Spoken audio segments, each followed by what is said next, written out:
সূরা ইব্রাহিমের ৭ নম্বর আয়াতে আল্লাহ ঘোষণা করেন, স্মরণ করো যখন তোমাদের প্রতিপালক ঘোষণা করেন, যদি তোমরা কৃতজ্ঞতা প্রকাশ করো তাহলে আমি অবশ্যই তোমাদের জন্য আমার নেয়ামত বৃদ্ধি করে দেব, আর যদি তোমরা অকৃতজ্ঞ হও তবে জেনে রাখো অকৃতজ্ঞদের জন্য আমার শাস্তি অবশ্যই কঠিন। সূরা ইব্রাহিম ৭।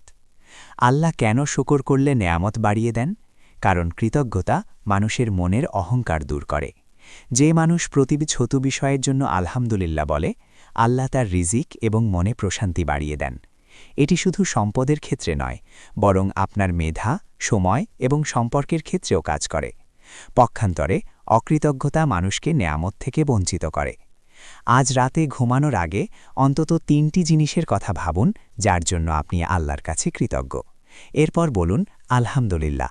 দেখবেন আপনার জীবন বদলে যাচ্ছে। এমন আরও সুন্দর আমল জানতে আমাদের চ্যানেলটি সাবস্ক্রাইব করুন। জাযাকাল্লাহু খায়রান।